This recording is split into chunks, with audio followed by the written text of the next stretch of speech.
Tonight, you'll probably try to do something that almost no human did for most of our history: sleep for 8 hours straight through in one unbroken block. And if you wake up at 3 in the morning, you'll probably feel like something's wrong. Here's the strange part. For thousands of years, waking up in the middle of the night wasn't a problem. It was the plan. Wait, the plan? People meant to wake up in the night? They did. A historian named Roger Ekirch spent years digging through old diaries, court records, medical books, and letters, and he kept finding the same thing: references to a first sleep and a second sleep. Hundreds of them, across centuries and across cultures. So they slept in 2 halves? 2 shifts. People would go to bed not long after dark, around 9 or 10, and sleep for about 3 or 4 hours. That was first sleep. Then, around midnight, they'd naturally wake up and stay awake for an hour or 2 before going back down for second sleep until the morning. Okay, but what on earth did they do at midnight with no phone, no Netflix, no lights? Honestly, everything. This was a normal, expected part of the night. People prayed, they reflected on their dreams, which were fresh because they'd only just been having them. They'd get up and tend the fire, do little chores, check on animals. Some visited neighbors. Couples talked or had sex, and doctors of the time actually recommended that hour for it because people were rested. There was a wholesome little secret society happening at midnight, and nobody told me. For most of history, the middle of the night was quietly busy. There was even a word for that waking gap. People called it the watch. It was just part of how a night worked. So what happened? Why do I now panic if I'm awake at 3 a.m.? One word mostly: light.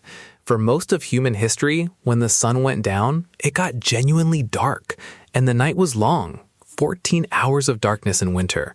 You can't stay busy for 14 hours, so the body split sleep in 2. But then came artificial light.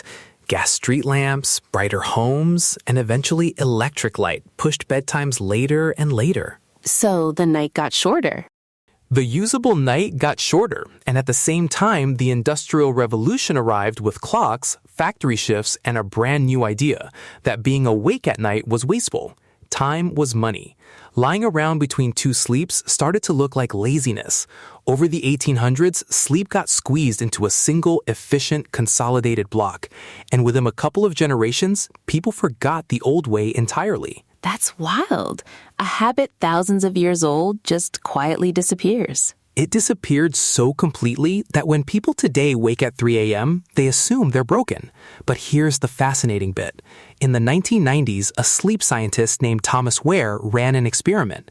He put people in darkness for 14 hours a night, like a pre-industrial winter, and took away artificial light. Let me guess. They split back into 2 sleeps.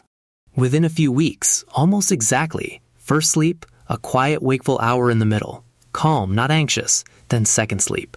Their bodies remembered a rhythm their culture had forgotten. So the 3 a.m. wake-up might not be insomnia.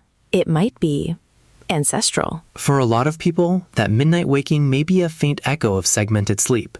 The thing that actually makes it miserable today isn't the waking. It's the panic, the clock watching, the I have to be up in 5 hours spiral. Our ancestors woke up and just existed for a while, then drifted back down. And the 8 hours in a row thing we all feel guilty about not hitting? It's real, it's fine, and for most people it works. But it's not some ancient law of nature. It's a fairly recent, industrial idea of what a good night should look like. Sleep is far more flexible and cultural than we give it credit for. Siestas, twilight naps, 2 sleeps, humans have done all of it. I came in tired and now I feel weirdly reassured. That's the takeaway. If you wake in the dark tonight and can't drop straight back to sleep, you might not be failing at sleep at all. You might just be doing something humans did contentedly for thousands of years. So don't panic and stay curious. If you enjoyed that, subscribe for more and stay curious.